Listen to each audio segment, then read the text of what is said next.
was very risky, even a well-paying job at the time for this, but I just strongly believed in this, right? Personally, I'm a big believer of, if you really believe in it, I mean, do it. What's the worst that can happen?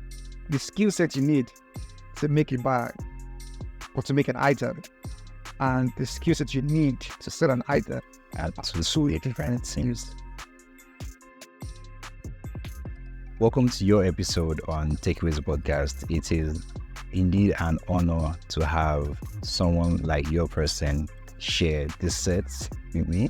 I'm truly humbled, honestly, because you have a very unique and interesting story. One that infuses passion, one that infuses heart, one that infuses depth, one that infuses challenges, one that infuses a variety of things that both the young and not so young, average African, Nigerian, even young person globally can relate to and deal with. But before we get into those interesting details you have to share, can we, know more about the handsome, not beautiful, handsome gentleman that we have on set today? Thank you for having me. I am always very delighted to share my story, and not because I'm trying to blow my trumpet, because I'm trying to just tell people that, I had no idea of this before, and if I can do this, then literally anybody can actually do it, right? And since I cannot dash everybody money, I might as well be able to give as much as I can in terms of my knowledge. So thank you for having me. It is definitely my pleasure to be here to share this set with you. And okay, so my name is Seromume. Is a Delta name, and it is not even popular in Delta, so just imagine, right? So coming down to Lagos is almost like it's not understandable, like what kind of name is that, right? But so that's my name, Seromume. My surname is Ikogho, so that's my. So I can call you Mr. Sero or Mr. Sero. Let me try and pronounce Seromume. Yeah, I got it. Yeah, Seromume. Actually, even I cannot pronounce it. Are you serious? My girl, does it? You hear that? No. Sure, the white is just the more modernized version of it. Yeah, but that's fine. But what do you know what that name means, though? So it means my prayers have been answered. Interesting. Yeah, prayers actually do go this get answered. So names are very powerful. I think I'm going to send you my prayer request, and I'll charge. For what? Okay, well, coming now to your journey, right? Your journey as an entrepreneur. I know you are in the leather space, and I'll say leather broadly because I want you to specifically define what Detail Africa, your brand, is about. I know the name is not just for the sake of the name. The attention to detail you pay on the brand is evident in even the glimpses of it that we see online, much more what we experience in person. So how would you describe your journey into that space? Before I answer that question, I would just start by really just talking about a particular Apple vision statement. I'm not sure if it's a new one or if it's an old one, but yeah. So basically it goes something like, there's a preceding statement, then it ends with, we just happen to make great computers. So what they're just trying to say is that, this is not really what we're about, right? We're about innovation, right? We just happen to make great computers. So the idea is that you would see even more great things come from us. So bringing that to us, Detail Africa, we are not a leather company, right? We just happen to make great leather products right now. But the vision of Detail Africa is to be, and I say it very carefully and confidently, is to be the biggest luxury group company based out of Africa. That is the vision, but we just happen to make great bags for now. But in the scheme of things, the idea is to be the luxury company out of Africa, because Africa is somewhat synonymous with poverty and raw material, right? So we at Detail Africa are trying to change that and say, finished products that are going to be seen as luxury would be made here in Africa. It might not be Nigeria, but will be made here in Africa. Let's just say maybe there will be some that would have to just design in Africa and produce out there, but a significant value contribution must be done within Africa.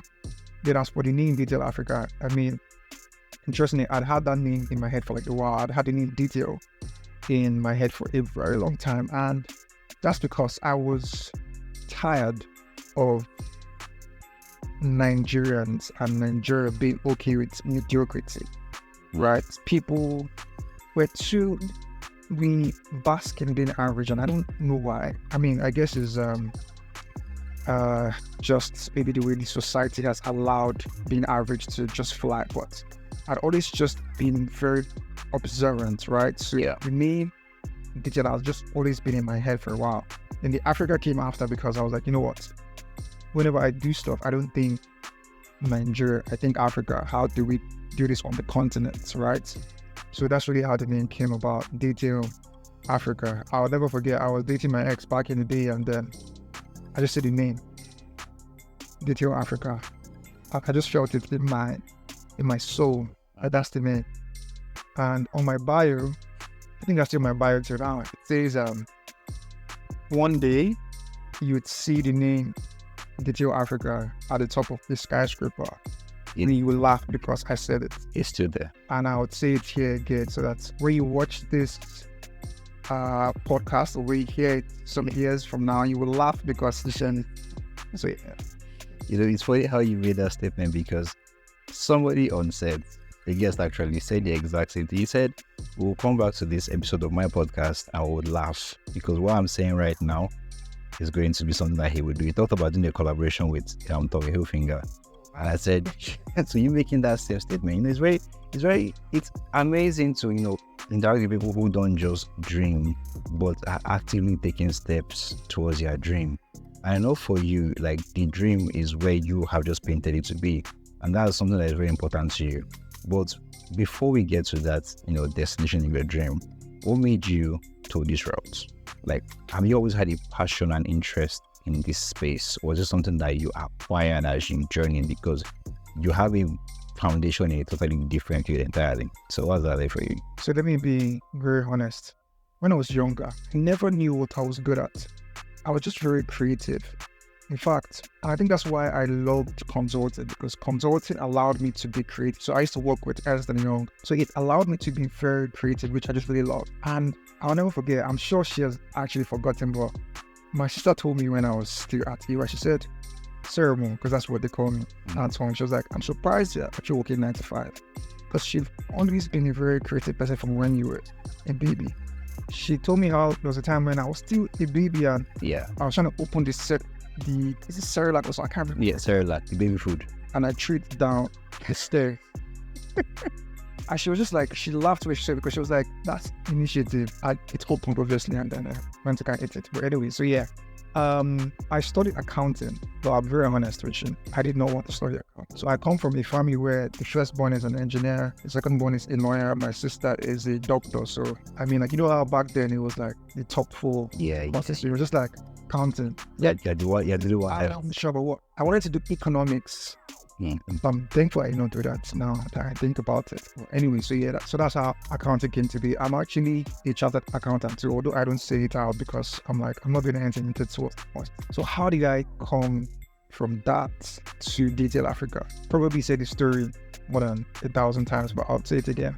In 2017, I got it back from Dubai when I was still doing 9 to 5 EY, and everybody loved the bag so much. In fact, a partner at the office then gave me money to help him get one too. This was 2017 when a typical guy used to carry like a Dell bag, HP bag, this normal laptop bag. It was not manly for a guy to carry a nice bag then, a nice leather bag. So the bag, everybody loved it because I used to work in a UBA house. Okay. And it's a really large building, so there's many companies there, right? Yeah. So whenever I come to the office, everybody's like, like, this is a nice bag. So I said, I can't wait to. It was so hard to, if everyone loves this bag so much, why is it so hard to find? So my typical adventurous and creative self, I went to Balogo Market, the almighty Balogo. And I went, when you go around, I'm sure I was very black that day. This was 2017. And I went around and I saw female bags everywhere of that, this Chinese stuff. And I only saw 3 stores selling men's work bags. 1 store was selling replicas, right? They were pretty, I would say, expensive at the time, but really cheaply expensive at the time. The replicas of Mont Blanc and the rest. Yeah. The other store was selling the typical Chinese stuff, like proper weird name Chinese stuff, right? And that store was selling blue leather bags. However, they were very outdated styles, like what they used to call portmanteau. So for the older then, instance, they were very dusty, so it was obvious that nobody was really buying it then. So there and then, like, you know how you see your revelation, there and then I saw the gap, and the gap was stylish, relatively affordable, genuine leather work bags for men. It was clear that this was the gap that the market had, and I went to it. We did not begin to produce for the first year. In the first year, because I didn't know anything about bags. Yeah. We used to import from Turkey, China, Italy, but I just knew that that was not the goal. That was just a start, because I'm a big believer of start with what you have. You don't have to wait till everything makes sense to you. So 9 months down the line, I was like, you know what, this is not what we're doing. We want to produce, and I don't want to go on that yet, but that was the beginning of the Digital Africa journey. Okay, so it was well, see, your journey was born out of, well, I say, an epiphany, a revelation. But how were you certain that this was something that was going to work? Because you had no guarantee. So how were you confident enough to pursue it? My dad is late, right? So back then, you know how the average African father is so proud of you. Even if you don't ask him, you say, my son works at EY. And I was super proud of it. When I left EY, I didn't tell it. Oh, wow. How did he even get to find out that I had left EY? I was talking to a friend of his that had his son working in EY also. And he was like, oh yes, sir, Seromume is a senior consultant, blah, blah, blah. So that man out with with Jeremy, which is the other guy, said he has left though. And he called me at the end, it was ridiculous. I was so angry. And why am I saying it? Because I'm a risk taker. Once I believe in it, that's it. I have a partner at Digital Africa. Although he's more of like a more subtle partner, right? But yeah, he's been in the journey from the beginning. So then he's always said, like, whenever I just strongly believe something, I just be like, no, let's do it. And he'll be afraid, and he's like, why are we doing this? Like, this is risky. But fortunately, a lot of these, they came out well. So after that, he now just began to follow me. When I say, let's do this, it's like, you know, based on experience, okay, this works, let's do it. Let's do it. So it was very risky, leaving a well-paying job at the time for this, but I just strongly believed in this, right? Personally, I'm a big believer of, you know, if you really believe in it, do it. What's the worst that could happen? You'll be broke, right? Which is why you have to go to school, right? And have sense, because so that if it doesn't work, you humbly go back to where you came from, right? But still, to be honest with you, if it didn't work, I would have waited for it to work, right? I would have not gone back, because I was bent on, I was like, you know what, this is it. And I just wanted to create this. And yeah, so it was terribly risky, but was like. True, was there with our risk. And you know, you did highlight something important, because a lot of people feel like, there was a time where people used to diss the idea of old school help. Like, why need, I just need to make money, blah, blah, blah. Well, you did mention something as to how the knowledge you gained has helped you build a business, because it's not just enough to sketch your idea, translate it into design, make the leather bags, and then sell it. There's more to it. How's your accounting background, or the knowledge you gained from school, or the even unconventional street wisdom? Because there's so much knowledge in the street these days, because life is like a school. You don't even need to be in the 4 walls of a school to learn. You learn every day from interactions. How have those things helped you build your, brand to where it is today? So I would start from school and work, right? Strongly believe that any entrepreneur needs to at least go to school. You might not want to finish uni, but good. I can't say, okay, go to this type of school, but get an education, because business is beyond buying and selling. Yeah. Is beyond street wisdom, right? At some point in time, you need an organized, I'd say, learning environment, yes, that has taught you some kind of concepts that, yes, you might have gotten this concept in the streets, but because it was organized and taught to you, you understand it holistically, and you know how to apply it better than a person that just learned it from the streets, right? So going to school and working for some time helped, because first of all, working in EY helped my mindset in terms of how should a business be built, how should a workplace look like, right? How should customer service look, how should client relationship look like? Because how else would I have gotten that experience to know how this thing should be? And that's why you see many businesses these days having a lot of very terrible processes, customer service, all of these things, because there was no structured learning for them. They just jumped into business and they had to learn the hard way. When you could have said, you know what, let me just do 1 year, 2 years, in an organized work environment to learn these things and then venture into my own business. So having to do 9 to 5 and having to go to school helped to structure the business, because like I'll tell people, the skill set you need to make a bag or to make an item and the skill set you need to sell an item And are to two different things.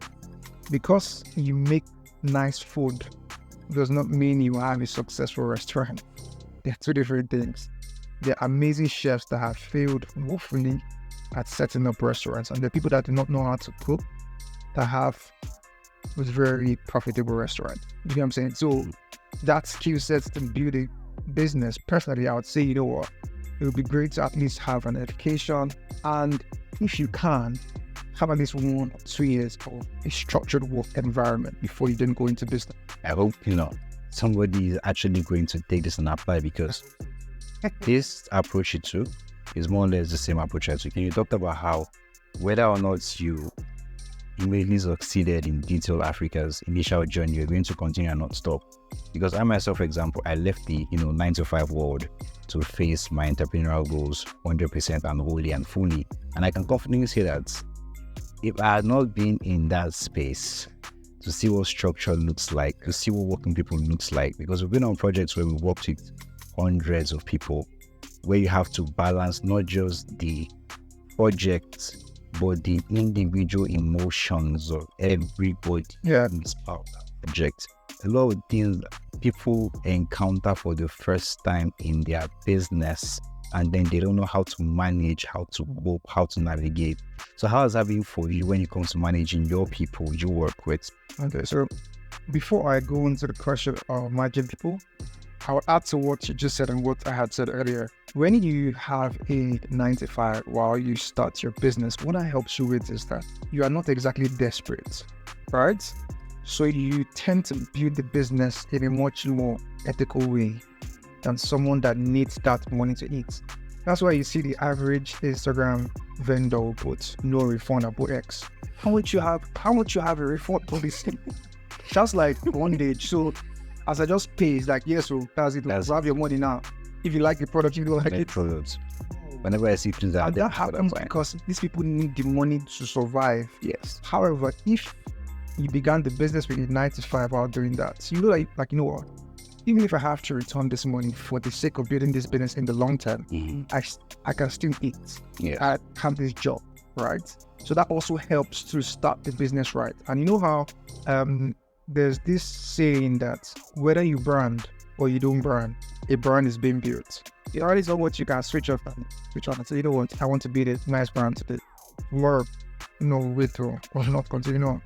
Every day that name is out there, a brand is being formed in the mindset of the people. So you can do it intentionally or not intentionally. So it is advisable to do it intentionally. So at DA, for example, we've been intentional about what the brand should be from day one, right? But yeah, so let me leave that. So going to the question about managing people. Yeah.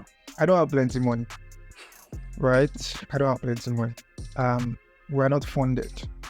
We tech companies get $2 million, Series A and all of this. Yeah. They're not funded. So when you're not funded, it makes you very creative, right? And what I have seen that keeps people and keeps them motivated are 2 things, or some of which are these 2 things from my experience. Number 1 is give them something to believe in.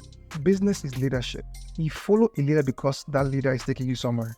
Yeah. You can't follow who is not taking you anywhere, right? Yeah. You ask me, where are we going? Imagine you're in a car and then you're driving, like, where are we going? It's like, just like anywhere. Anywhere. Okay. Like, where am I going with you? So you must give the people something to believe in. Yeah.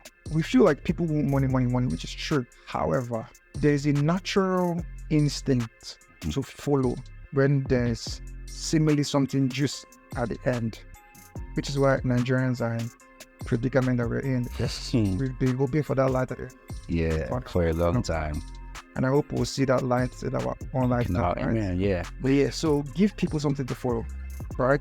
Give them a vision to believe in. Yeah. A vision that you consciously and constantly inform them, right? And show actions towards it. So don't just tell me, oh, we're gonna be the biggest this, and tomorrow I'm like, oh boss, like what's up? Like what are we doing today? Like, let's just be open. I know there has to be actions put in place that they say, you know what, this is what we're actually building. So that's one way I've seen to keep people motivated, right? Yeah. The second thing is to really listen to them. Everyone wants to feel like they're part of it. They're part of this dream team, right? They want to feel like their voices are being heard, right?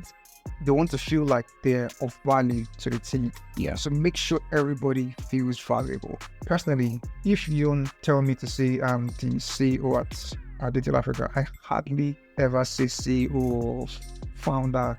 I cringe whenever I say these things because I'm like, I don't really care about titles. I just care about what we're building. So in my head, I'm like, we're all just on the same team building something amazing. That's how I actually see it. So these are two things that I've seen that really motivates people, right? And also just to really see them as human beings, beyond human resource assets. See them as human beings, because when you see them for who they are, they would treasure you. I mean, I'm not saying every employee will be good at of course, but for the most part, you would see that you would have a lot more loyalty. Yes. Especially if you don't have money, to keep these people and keep them happy and motivated. I agree with you. And those are two very important things, because you see how, for example, a lot of employers treats their staff like they are nothing more than replaceable tools. You are talking now to seeing human beings, as valuable parts of your structure, of your organization. So when it now comes down to, how you've been able to manage these people, I know you talked about, and we're speaking on the people aspect, right? Yeah. You talked about how your dad found out about you leaving EOI. Did he eventually come on board to support your vision for Digital Africa? Oh yeah, sure. So before he passed, it's interesting. Like, African parents are interested. I mean, they love you. They want you to be safe. Yes. Gary, what's his surname? The marketing guy. Vaynerchuk. Yeah. He said something because, he likes to use swear words and all that. But there was something he said that basically said, I love your mom, but she has not built a multi-million-dollar business before, so do not listen to that. I remember that statement. She can give you more than wisdom and all of that, which is great. But when it comes to building a business, she has not built all before. So yeah. So the idea is that, before I forget my line of thoughts, I was talking about your dad. Yeah. With coming on board. Yeah. So at the beginning of the business, it used to be because just imagine your son working in EY, chartered accountant, and he's now selling bags. So it used to be so he would ask, like, how is that your bag thing? This kind of like, yeah. And as he saw the business grow before he passed, it changed from how is that your bag thing to how is business. He was seeing the vision. And there I understood him. He doesn't hit the fact that you're now selling bags. He's not sure if you know what you're doing. So when he begins to see that you know what you're doing, he will come on board. That's it. So that's typical African parent. You just have to see that you know what you're doing. It's not easy to give birth to a child, a baby. Yeah. To you, you're a big man. To them, you're still that baby that you will always be that. They're not sure that you know what you're really doing. Yes. And because they're coming from a generation where safety was prioritized as against greatness. The typical African parent sees greatness as is for them, not for us. Let's just be safe. Let's just be managed. I don't like to manage, right? But let's leave that for now. But yeah, so he came on board when he saw that I knew what he was doing. At least in your dad's case, he was patient enough to even observe, to look at, to monitor, and to see. In some other people's cases, it's not so easy. True. Some of them are initially fighting battles with their parents that are even bigger than their business battles.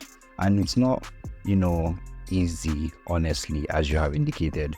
But I feel like parents out there listening to this should be very conscious of how they try to support their kids, because sometimes your guidance, your care can be that, will I say, wind that blows that flame like off that your child can do, and then they are stuck, stagnating, unable to grow, progress, you think you are helping them find their vision, find their footing, whereas you are more or less taking them away from the thing that they have been destined to do. So in your case, you are actually, lucky that dad came back on, and I know him coming on must have made you feel great, naturally. Definitely. Talking about parents, right? Yeah. So back in the day, my dad used to call me MD. I can count how many times he called my name, my actual name, since when I was in secondary school. I can count.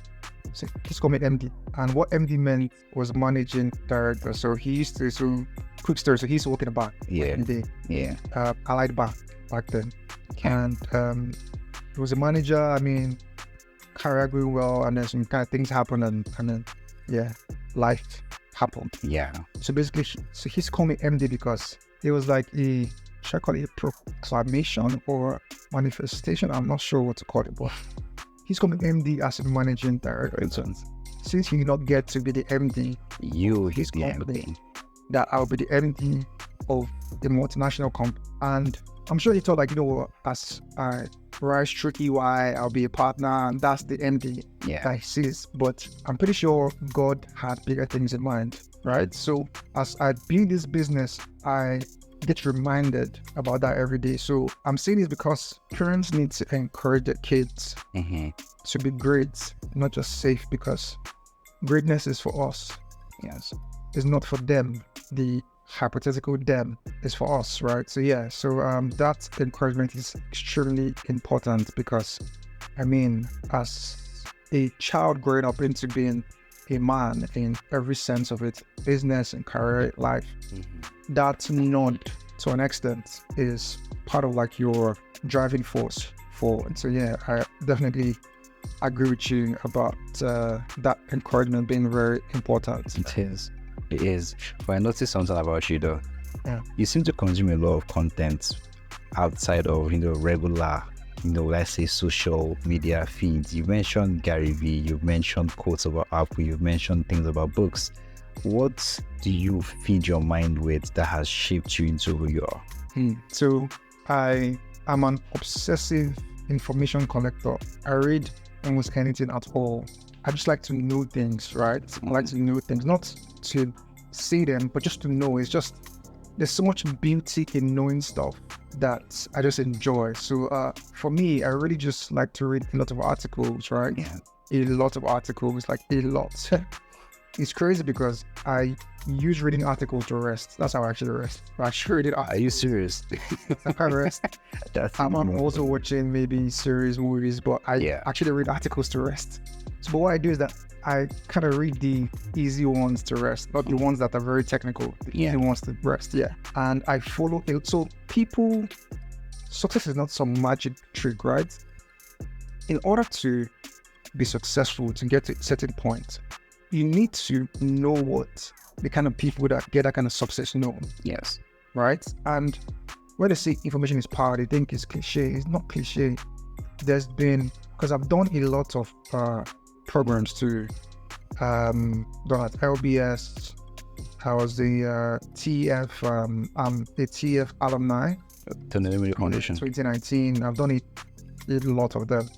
And I can tell you that at least 90% of these programs I was selected for, nobody told me. I didn't have to need anybody to get into it. I just had the information. I just began pages. I used to post things like that. If you ask me, for example, now what's happening on Insta blog, I'm honest with you, I don't know. And I'm not trying to be some purpose. Oh no, that's beneath me. No, it's not beneath me. I just don't care for that kind of content, right? Unless the news pertains to something I really care about. So what you consume really sets you apart. It tells who you are, and people don't forget. No, people don't forget conversations. So when something comes up that they feel like they need that type of resource, they come to you, right? So to cut the long story short, I consume information because I just love to know, right? And the way I do this is to also follow accounts that post the kind of information I want to know about. If you come to my Instagram, you would think I'm some old man, like, hey, see my feed on a normal day is the Washington Post, the Economist, Financial Times, Those type It's of like I'm stuff. some old man, but that's what I enjoy, to be honest. That's what I actually enjoy. So that's why I can say all of these things, because that's what I consume it. Every day. Those, then like articles, all of that. So yeah.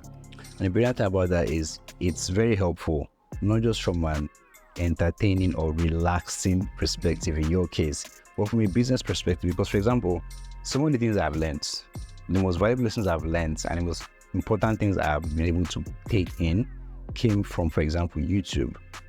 Came from, I am an avid consumer of CNBC. Oh, nice. Yeah. I like seeing this. CNBC, exactly. So platforms like that, because people think, as you said, you went to school for, accounting, but now you're in business and you are thriving in a field that some accountants will never be able to thrive in, because you are consuming content that helps you in your journey. Yeah. That same thing applies to, like with the CNBC example, you consume content that should lead you to where you want to go. Exactly. You should be feeding your mind constantly, and it's not about, like you said, being special. Go on. No, I was just okay. What you saying? Yes, so it's not about feeling like you are some fountain of knowledge or you are the better version of what human being should be. It's basically, for example, you are in the, let me not even use the, leather industry, for example. Let's say you are in the culinary industry. You want to become a chef, but your TikTok feed is filled with people dancing morning to night. That's what you consume. I'm not saying it's wrong to entertain yourself, but you should be actively feeding your mind with the content of people who are on the journey you're embarking on. There's something one of my friends always says. She says, I don't remember how this quote goes, but if you want to embark on a journey, you ask those who are on their way back from that journey, or are even, taking a rest on the journey you're embarking on, people you meet on the way. That's how you are able to see, okay, on this route I'm taking, where do I branch left, right? Where do I go up? Where do I take, a different route? Because we do not realize how much of an impact the things we consume have on our life, not even just our, mental states. And, that's you highlighting that, because I'm noticing that, okay, the quotes, the books, the inserts.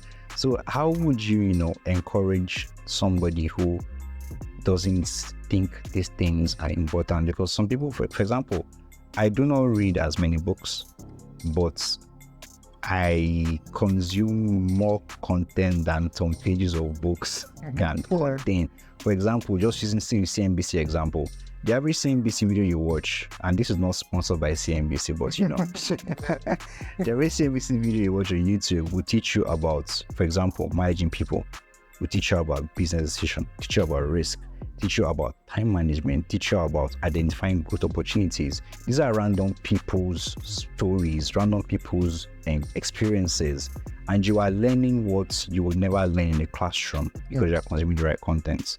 So has any of these things you have consumed helped you build a framework for success that you are applying currently to South Africa?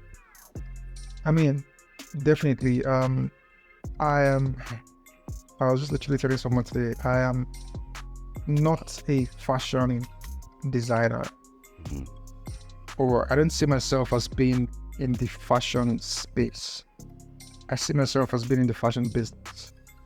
So that's why I don't talk like a typical fashion person. No, you don't. And I was telling someone today, there are 5 companies that control the world's luxury, especially 3 group companies. Number 1 is LVMH. Exactly. I love that. Do you know the average person does not know LVMH, and that's amazing because that's the point. It's a business, it's not some popular brand. But anyways, yeah. So LVMH is number 1. Yes.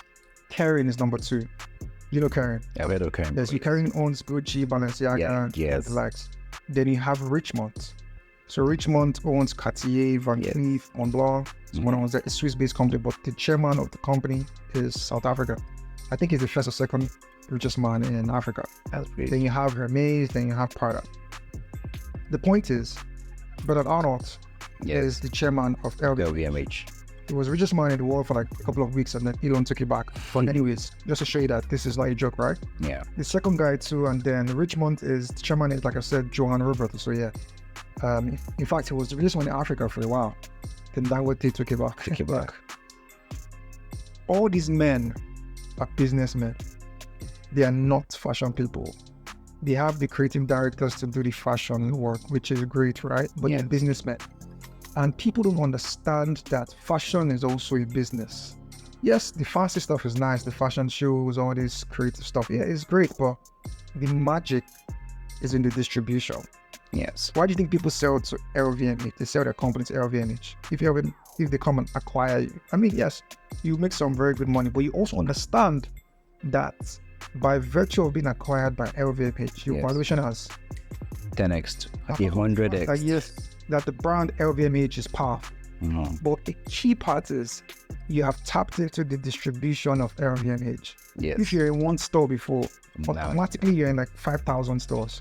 Yes. And all of this is built by business people, not creatives, Not right? creative. Yeah. I'm not downgrading creatives. I'm trying to say that you need to understand what you're trying to build and consume the content that aligns with what you're trying to build. So my point is, consuming all this business content, right, has greatly influenced the way I have structured Detail Africa to be. Yeah. Right. So it has been a very, very major factor in our growth trajectory over time. Right. I was speaking at Lagos Leather Fair last year. I spoke the year before too, I think. And it was beautiful because I went for my first Lagos Leather Fair in 2018. Yeah, I think. We had not even started to produce that. I went as a guest. I won't lie, I almost cried on stage when I was talking, when I was speaking, because it was a surreal moment. I was literally here 4 or 5 years ago, admiring brands. Wow, like you guys are doing great stuff. Here am I 4 years after speaking. and being admired. Do you get what I'm saying? Speaking to people about how you can build a successful business in Africa, blah, blah, blah. I'm just like, wow, this is interesting. And apart from God and having an amazing team and all of those beautiful things, a very key part of the trajectory has been the content I have consumed that has taught me how to build business, right? I have attended an uncountable amount of conferences and I've done an uncountable amount of courses. I've been part of numerous programs. All these programs in so many ways have built this depth of knowledge that I have used to build the business to this level. And yeah, so that's just really it. So content I have consumed has been a very, very great part of once we've built and we're building Detail Africa. Okay, so now moving from the content we consume, right? I want to come to your, will I say, your direction now as a brand, because you did hint to the fact that there are other things you are hoping to spin off into. You talked about being the premier, let's say the biggest or the most recognized luxury brand from Africa. No, not brand. The biggest luxury group company, yes, in Africa, forgive me. So speaking in a group context, it means there are other things you are planning to do. So would you want to hint to those other things? Yeah, sure. I mean, so when you look at the typical luxury group company, right? You would have leather goods, you have other accessories, you have jewelry, you have perfumery and all of that. You have winery, right? You have real estate and hotels. Hospitality. Yeah, hospitality. You have, I've talked about winery and all of that. Yeah. There's one last one I haven't spoken about, I can't remember, but yeah. So the idea is that luxury is a lifestyle. So as a luxury group company, the idea is to touch on every part of that lifestyle, right? Because the guy that drives, for example, a Bugatti is likely the guy that wears a Patek or an AP. Yes. He's likely the guy that sleeps at Burj Al Arab or one of these fancy hotels. Yes. He's likely the guy that drinks only Glen or maybe 20-something years or some expensive whiskey. Do you know what I'm saying? Yeah. He's likely the guy that wears only maybe Loro Piana. So the idea is that when you're building a luxury group company, you want to be able to attend to the luxury needs of an average high-end consumer that is your target market. So when you think of all the how do I say this now? All the particular things that forms a luxury lifestyle. Yeah. That's what a luxury good company does. Mm. Touches on all of these things. Okay. And these are the things that you want to dabble into down the road. So coming to, the continent, I know you have a continent, you have a global vision with continental roots. So you're thinking, globally but locally at the same time. So how has your physical location inspired your creative process, the culture, the heritage, identity of this South Africa? So I'll be extremely honest. Our approach to showcasing African craftsmanship has been a bit different, right? In the sense that for now, and there's always phases to these things. For now, we have not really begun to explore using African materials, right? When I say African materials, I mean materials that are predominantly gotten in Africa, that have African roots to them. We have not really explored doing that. So our approach from now is being able to harness and showcase the talent itself via the products that we produce. But in the future, we have a lot of plans to be more intentional about type of materials that goes into the production of our products, right? The kind of heritage we want to show. Right. So it is a journey for sure. But what I can say for now is that our approach to showing Africa is to showing the talent first, which is when you see the bag, you're like, oh wow, this is made in Nigeria. Like, yes. So that's the idea. Then we would then transcend into having more African inspired products, like where you see the item, you see, okay, these are African materials, these are African designs, things like that, right? So it's all parts of the process. But so this is where we are in the process, but that is definitely going to come along. So what have these artisans you have worked with, what have they taught you working with them? They have taught me that, first of all, if you have anger issues, you might want to not do business. You might want to just focus on a more calm life where it does not test you. Because if you have anger issues, you might need to have your doctor on speed dial a lot. Artists are not easy to work with, and I can't blame them. We're in a country where people just want to survive. We're in survival mode half of the time, or more than half of the time. So they've taught me to be patient, not in a good way. Like, how there's a way they teach you to be patient, like in a nice way, like, oh, be patient.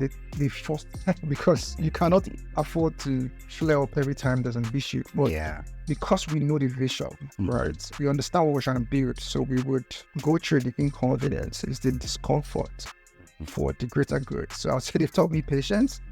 They've also taught me that people, as much as they can have coconut head, people always learn when they see the worth of the learning. There's 2 artisans that left. Trained them, they did some good work, they began to see money. In fact, one of them dyed his hair white. That's where you know where they're not making money. The first one dyed their hair white. So that happened. First of all, they were first misbehaving. One of them in particular was misbehaving, then he left. The other 2 left also. So that happened. And then, some months down the line, one of them came back begging that he wants to continue working for us. And I was like, you know what? It's fine. I believe in giving people second chances. The other 2 didn't come back, right? Over the course of a couple of months, they saw that one that came back. They saw the way his life had changed. And they were like, you know what? When Sakpa has held you very well, like the prodigal son in the Bible, he didn't come back because he was a nice guy. He came back because things don't read for. Exactly. You understand? So they can learn. But as this guy would say, you learn the hard way. But they can learn. So anybody can learn. Once they see the worth of their learning, they have to just see that if I learn this thing, this is what the value will be. Once they see the value, they will learn. I can assure you. It might take some time. They will learn. So that's what they've told me. It's patience and that. These are like 2 biggest learnings from them. You see, and this is where you see that everything you do, even as a CEO, even as you own a company, you are learning from those that are working for you as much as they are learning from you. So when it comes to, your personal life, like aside from the business side of things, has there been, aside from, family, has there been anybody that you want to recognize this moment or has really, really been part of Sero's journey on this South Africa? I'd say 3 people. Firstly, my mom. She gave me a loan back then, 150,000 naira. And I like to say loan. I like to actually specify because she actually took the money back. But I don't mind because that's the kind of family I come from. We're accountable. When she gave me, she said it's a loan. If you see my mom talking to me, you think we're like maybe business partners. And it's the same way my sister talks to me. We're very like that. So she gave me a loan, and I think I said it somewhere. The day I told her that this is what she said, she laughed and said she cannot remember. Yes. It was actually very, very cute, but she laughed. She said, I want you to be successful. So why not? And she has forgotten that she actually said, I've never forgotten and I'll never forget. Because that's what she said. She has forgotten. So I wish I had actually maybe found a way to preserve that moment. Yes, because that's what she said. And she gave me money. So definitely she's number one, because I mean, all of this started with that 150K. I can remember how I bought 3 bags in Balogun. The one I told you was the olden day style. Yeah. But I had to just buy it because I'm like, so I bought some of that. I bought some of the replicas that time, and I bought, so I can still remember like yesterday. I was living at Ifako back then, and I got the 3 bags. I will never forget 3 bags. And I bought cardboard, and I bought sellotape. I went down. So I had my iPhone 6 at the time, iPhone, one of this there. And I sellotape the cardboard on my wardrobe. Yeah. To give the illusion of a white background. A white background. And I snapped the first 3 bags. So my mom, number 1. Number 2, our first customer. I wish there could be a day of appreciation of first customers. Life is so beautiful. And my joy of people, life is so beautiful because it's crazy that you might be somebody's first customer. You might be the reason why somebody had to continue. Until it was just a purchase. Life is actually beautiful. So my mom, our first customer. Who was our first customer? If I can remember, I'll appreciate that person, our first customer. And my partner, Josh, okay. My wingman. There's this thing that we say, we'll say it among, we have to swim now. So that means anyhow, we'll have to actually swim it. Like, we'll have to just find a way out. So Josh, for sure. I mean, these 3 people, I would say, are the biggest part of the story. These 3 people. And if there was a 4th person, I would say the first person that gave us money as a loan, apart from my mom, was a customer, Ken. That's his name. A customer? Yeah, he used to buy a lot of bags that time when we were still imported, and he got one day, I can't remember. So then we used to deliver the bags by ourselves. Myself and Josh would drive to the person's house. And it's funny because we used to enjoy it.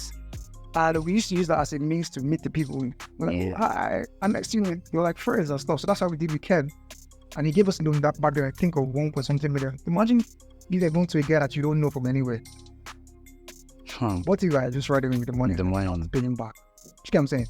So I would especially appreciate Ken.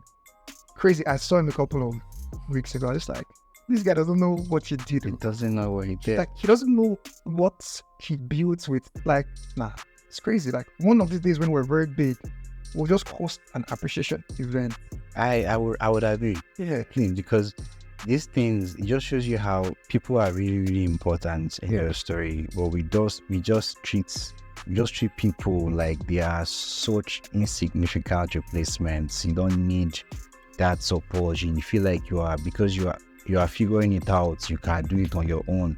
And it's funny you would mention the 150,000 because I don't want to actually make it lose your talk, but I'll share one more person. My ex. Okay. She broke up with me at that time, and I took all the anger, all the sadness. I was still like lover boy. You know, still lover boy now. I mean, I am, but then it was extra. Like, I'll use my last money to buy this thing for her. So I took all my sadness. I'll never forget. The breakup was about how I'm just about EY. I don't want to do big things. So it's my life. So when we actually broke up that time, took all my sadness and poured it into it. So I would definitely appreciate her. Even if our own was not done the right way, but she's definitely a very big part of the story too. So yeah, I will not say our name. Nah, it's fine. Not contribute to it the right way, but yeah. So it's definitely part of the story. Very important part. Yeah, like how you turned your silence and pain to a weapon. And you pushed yourself as far as you could, to the point where you went from being a spectator at an event to speaking to people that are looking to be like you. Shout out to whoever that person is. You don't know what you've done. Don't know what you've done. But then coming, to that, line of thoughts, it was going to be about how you have, I've forgotten it. 150,000 naira. 150. Oh yeah, thank you. So it seems like that's a magic number, because someone who had on set actually also started his own business with 100k, according to 100,000 or so, in that range. So is it that if we want to start businesses, we should have a special miraculous 100 to 150,000, start somewhere? We should sprinkle holy water on the phone, in the bank account, that get the lads, because it just shows you how you don't actually need. 900,000 is quite a lot of, for some people it's a lot of money. Like now, right? Like, well, no, I don't know, how would you describe money now in Nigeria? Would you say 100k is a lot? So 100k it's little. Yeah, but anyways, I mean, it is relatively a lot. It depends on who you are. Exactly. So in this case now, you took that 150. I don't know if you want to give us an estimation of what you could valuate Digital Africa right now, but I'm sure it is nowhere in the range of your 150,000 naira. So the last valuation we did, this was 2 years ago. We had an independent valuer from South Africa when I was doing a program. I think at the time, DA was valued at somewhere around $1.5 million, thereabout. But I mean, that's 2 years ago. Things have changed. Definitely would have gone up. So you see, it just shows you how the 115 in 4-5 years, right? 2018, or in 2024, you've taken that. You should be proud of yourself, honestly. I'm proud of Digital Africa. Like, I'll tell people here, and this is not me trying to be all cliche and all of that. Mm-hmm. There's this saying, I mean, I'm sure you come and say, I've come and gave you all this saying. Please, go on. That I can't remember where I saw it. It said, we take our work seriously, but not ourselves. I've seen that. We take our work seriously, because not ourselves. I was surprised because we consume very similar content. I follow Gary, I follow like Grant Cardone, those type of people. So where did we find it? Yeah. Well, basically, the idea is, I don't see myself as special. I see Digital Africa as special, but not me. Sometimes when I'm in the office, because I mean, I'm not always there, but when I'm there, sometimes customers come. Yeah. And they think I work for the company. And I do not change their mind and make it look like I'm the owner. Because I do work for the company. I'm not Digital Africa. Yeah. D is bigger than me. And not to sound so spiritual, but I personally believe that it is not my vision. Am I allowed to sound spiritual? You're allowed. Okay. So it's not my vision, it's God's vision through me, right? I'm just the person who gave the vision to be honest. He could have given it to you. You could have. To her, or to anybody, right? Mm-hmm. So I don't see myself special. I'm not trying to pretend. I actually do not see myself as special. That's when you called me to come and speak, I was like, if I'm not busy, why not? I'm not some special person. I mean, I'm just doing something special. Yeah. But I'm not special. Do you know what I'm trying to say? So yeah. No matter how many times you might say that to convince yourself they are not special, there are people who are going to disagree and tell you are the shining light in their story. You are the reason why Digital Africa exists. But if you were not in that space, if you were not who you are, Digital Africa definitely would not have something to anchor upon to build. So it's so special. You're so special. But then coming, to the tail end of your very special episode on Takeawayz podcast, if you were to, look back on the years, I saw what you did there with the special. I come to the end, very nice. Like, thank you. But coming back to your entire journey, and I mean looking at you from as far as your memory can take you, what has been the most important lesson that life has taught you? Life has taught me that never say never. It's not the end till it's the end. And I don't mean this in a cliche way. I mean it from experience. I'll give you a story. Okay. 2019? I can't remember. 2018. I took a loan from GTB. This fashion and food loan. I can't remember that time. Yeah. And typical me, a risk taker and big dreamer and all of that. there was a new product that I was designing. So I happened to design the products too, although I don't see myself as a creative director. Yeah. Hopefully we get someone to handle that, sort it off, because that's not my forte, I think. I designed a new product. It was a female briefcase. It's called the Former briefcase, which is named after my sister. All our products are named after family members. So whenever I see someone say, "Oh, I want the Homer bag," I'm like, "Oh, it's Homer is my niece actually." It's serious. Sarima is also my niece, so they're all names of bags and stuff. But yeah, but anyways, let me not veil. I've lost. So it was life's most valuable lesson to you. Well, yes.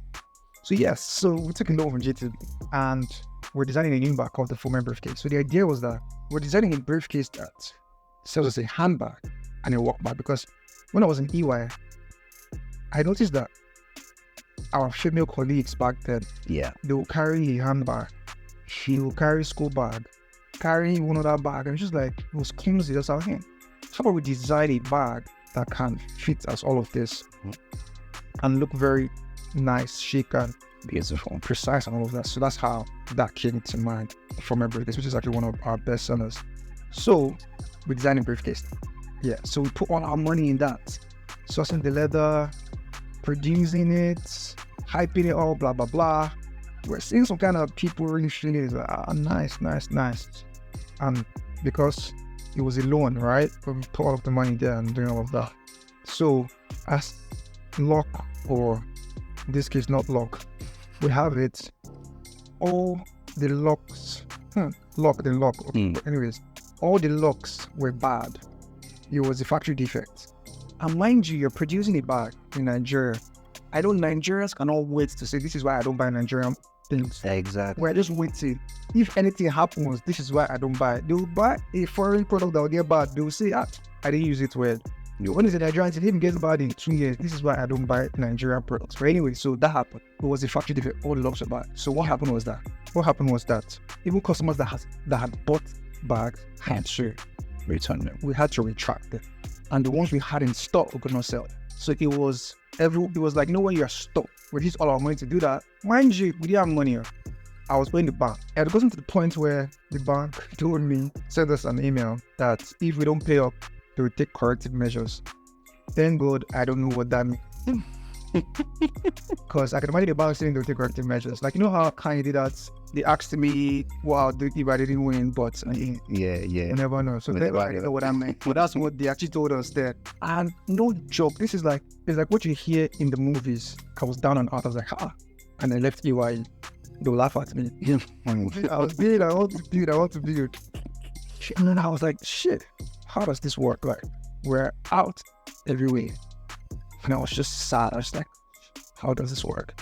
And weird email comes, or call actually, from the procurement manager of a very big multinational FMCG company. And they say they want to make about 100 bags. There was a new drink they were going to bring out there. They want to make 100 bags. What they call it? That. And that was our biggest contract that year. No jokes.